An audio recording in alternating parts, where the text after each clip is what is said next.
Olá, bem-vindos à nossa análise de hoje. Vamos mergulhar num material que, olha, descreve um Brasil assim, palco de um conflito cultural e político bem intenso. Pois é. De um lado, a gente tem figuras conhecidas, né, como Caetano Veloso, Wagner Moura. Isso.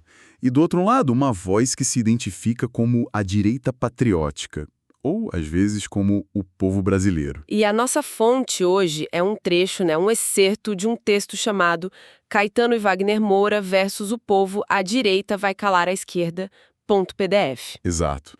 E ele se apresenta como vindo do canal A Voz da Direita. Então, assim, já dá pra ver que é um material com uma visão bem definida, né? Com certeza, uma perspectiva clara. E a nossa ideia aqui é justamente destrinchar os argumentos que essa fonte traz. Entender, sabe, as críticas aos artistas, como o texto vê a trajetória política deles, e também um ponto crucial, a defesa que o texto faz de pautas bem específicas como a tal PEC da blindagem e a anistia para o pessoal envolvido nos eventos de 8 de janeiro. Isso, o foco é entender como essa narrativa é construída, né? Exatamente. Quais são as peças que a fonte usa?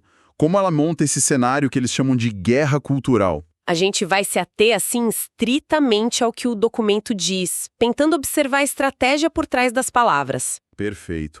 Então vamos lá. O texto já começa assim bem forte, né?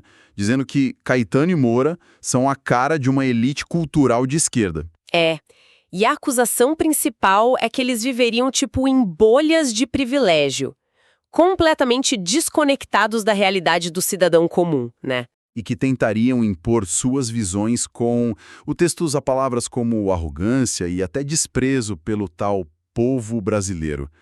Pesa a mão, né? Pesa, e é interessante notar logo de cara essa construção, essa dicotomia bem radical que o texto faz. Como assim? De um lado, coloca os artistas, né, supostamente vivendo no luxo, talvez até, segundo o texto, usando verbas públicas. Certo. E do outro lado, o que eles chamam de povo real, que seria, na descrição do texto, trabalhadores, famílias, patriotas. Aqueles que defendem família, pátria, ordem, justiça e liberdade, como diz o texto. Isso mesmo.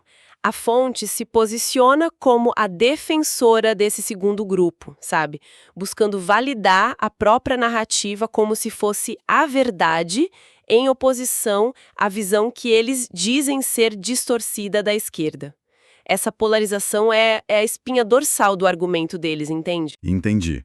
E parece que teve um estopim para essa análise toda, né? O texto menciona os protestos. Sim, protestos que teriam acontecido em 21 de setembro de 2025. A fonte descreve esses atos como orquestrados. Orquestrados pela esquerda radical, segundo eles. E principalmente contra duas coisas: a PEC da blindagem e a anistia para aqueles que o texto chama de heróis do 8 de janeiro. E o texto detalha o uso de artistas, shows, trios elétricos, como se fosse uma máquina de propaganda. Essa é a expressão que usam.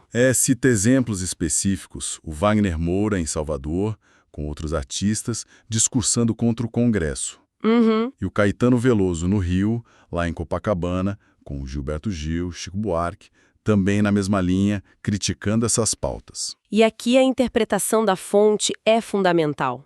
Para esse texto, isso não é uma manifestação legítima, espontânea. É tática. Uma estratégia da esquerda, eles dizem. Para criar uma narrativa falsa, atacar a tal direita patriótica e, ao mesmo tempo, desviar o foco do que a fonte alega ser a corrupção e roubalheira do PT. E ainda tem a questão do custo, né? O texto alega que som, segurança, logística, tudo isso acaba caindo na conta do contribuinte. Exato. É uma tentativa clara de deslegitimar o protesto em si, tratando ele como algo artificial, manipulado e ainda por cima caro para o bolso do cidadão comum, na visão deles. Seguindo essa linha, o material dedica um bom espaço para o Wagner Moura. As críticas são bem diretas. Sim, o que eles dizem sobre ele? Bom, que ele teria classificado a PEC da blindagem, que basicamente, daria mais proteção a parlamentares contra prisões, exigindo o aval do legislativo. Certo, a proposta é essa. Ele teria chamado isso de retrógrada. Chegou a comparar com leis da época da ditadura, segundo o texto. Pesado. Teria chamado os manifestantes do 8 de janeiro, aquele evento da invasão dos prédios em Brasília, de golpistas, enquanto, na visão da fonte, ele ignora supostos escândalos do PT. Entendo. A crítica de seletividade, então. Exatamente. E a fonte faz questão de apontar o que considera uma ironia. A do Capitão Nascimento? Essa mesma. A fama dele como o herói anticorrupção do Tropa de Elite. O texto contrasta isso com a defesa que ele faria, na vida real, de políticas que, segundo a fonte, acabariam protegendo bandidos e corruptos. Ah, entendi a jogada. Usar o personagem contra o ator. Isso. Aí traça um histórico rápido dele onde nasceu, estudou a fama com o filme, para chegar no ativismo atual dele, né? Contra a PEC e a anistia, com aquele lema sem blindagem e sem anistia. Essa tática parece central aqui, né? Usar o personagem. Que é um ícone e a figura pública do ator. É uma ferramenta retórica poderosa, né?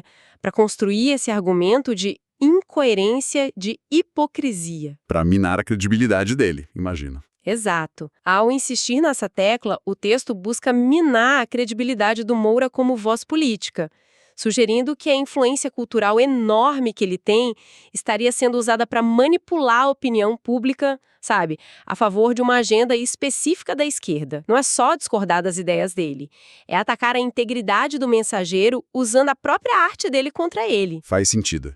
E essa linha de raciocínio, ela se estende para o Caetano Veloso também? Sim, segue uma linha bem parecida. As críticas são semelhantes. Reforçou no palco, lá no Rio, os discursos contra a PEC e a anistia. E a descrição dele é descrito como membro de uma elite de jatinho particular, né, que prega a justiça social, mas que viveria, segundo o texto, de privilégios e verbas públicas. Aquela mesma tecla da desconexão. E o resumo da trajetória dele que a fonte apresenta. Serve para reforçar essa ideia também, né? Com certeza. Mencionam desde a Tropicália, que já era vista como crítica desafiadora para os conservadores, passando pela prisão, o exílio na ditadura. Um retorno que o texto chama de mais radicalizado. Isso. Até o apoio a Lula, as críticas à FHC antes e, mais recentemente, as críticas a Bolsonaro, a quem ele teria chamado de fascista. A leitura que a fonte faz é que a posição atual dele não é algo novo. É só a continuação de uma vida inteira dedicada a pautas de esquerda. Então, se com o Moura o foco é a hipocrisia do momento, Isso. com o Caetano eles tentam pintar um quadro de uma vida inteira em desacordo com o povo. Exatamente. A narrativa que constroem é de um instrumento de manipulação cultural quase histórico, sabe? Que usou consistentemente o seu enorme prestígio para moldar a opinião pública a favor da esquerda e, na visão do texto, claro, para manter os tais privilégios dessa elite. É uma forma de dizer que a desconexão dele não seria algo recente, mas sim estrutural, ligada a toda a história e visão de mundo dele. E para dar rosto, para dar emoção a essa ideia de desconexão, o texto traz exemplos do que chama de povo real. Ah, sim. Os exemplos da Maria e do João, né? Isso. Menciona a Maria, uma costureira de 55 anos lá de Feira de Santana, na Bahia. Teria votado no Bolsonaro em 2018 por causa do desemprego do marido, que a fonte atribuía ao PT, e depois votado no Lula em 2022 por medo da ditadura que a esquerda alardeava, segundo o texto.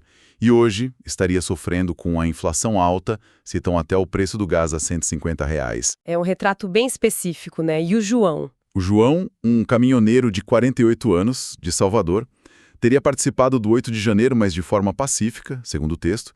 Mesmo assim, acabou preso por 6 meses, perdeu tudo. Poxa vida. E agora assistiria frustrado aos discursos do Moura contra a PEC. Uma PEC que, na visão da fonte, poderia talvez trazer algum tipo de justiça para casos como o dele. É fascinante como esses personagens funcionam no texto, né?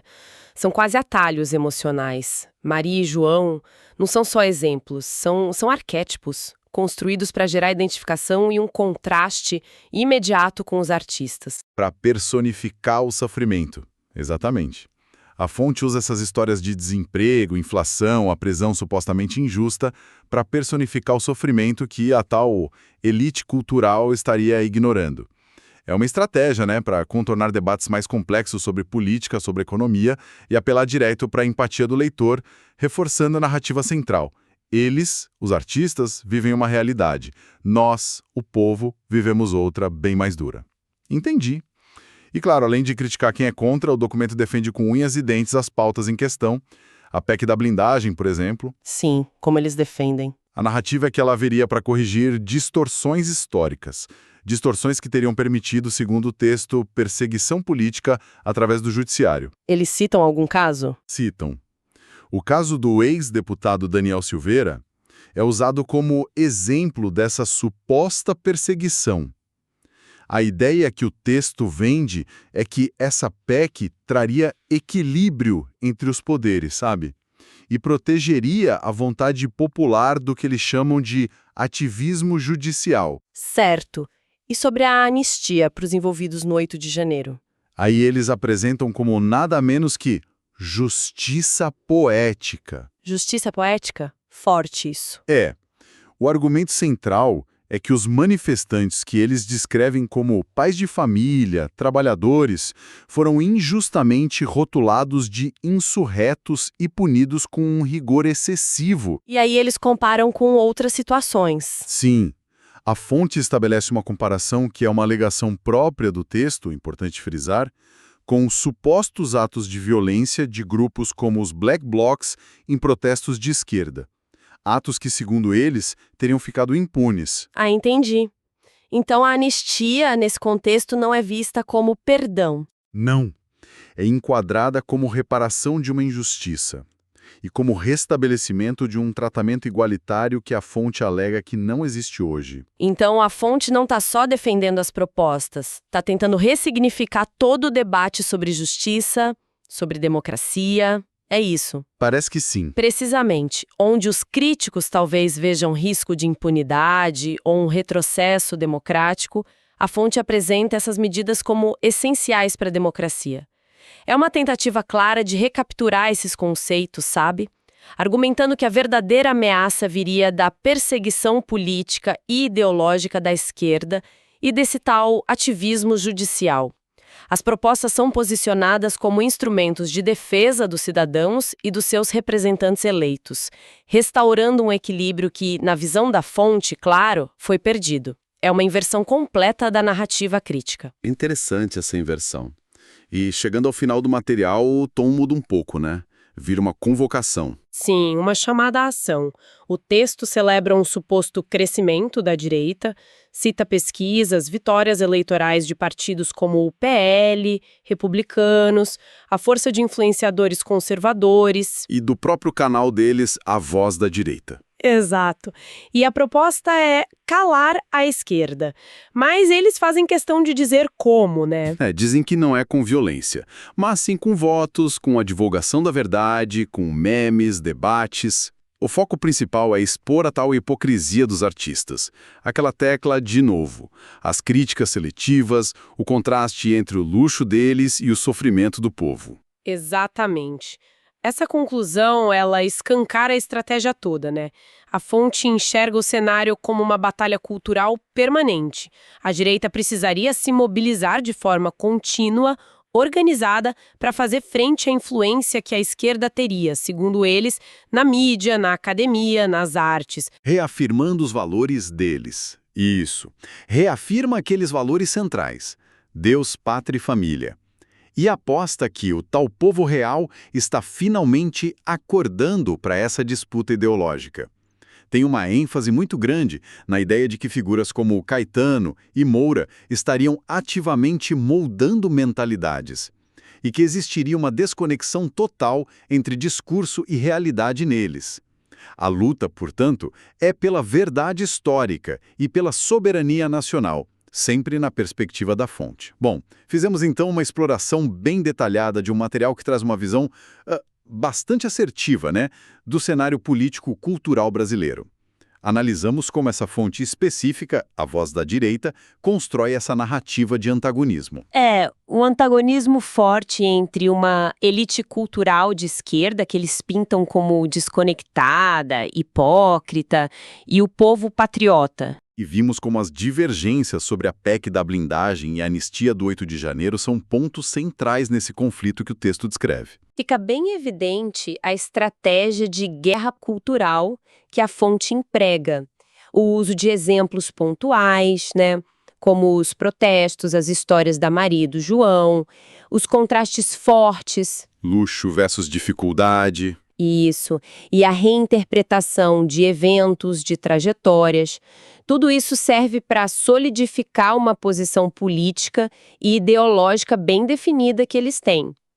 O documento articula, com muita ênfase mesmo, a ideia de uma fratura exposta entre certos formadores de opinião e a realidade vivida por parte da população, sempre, claro, lembrando que essa é a ótica particular da fonte que a gente analisou hoje.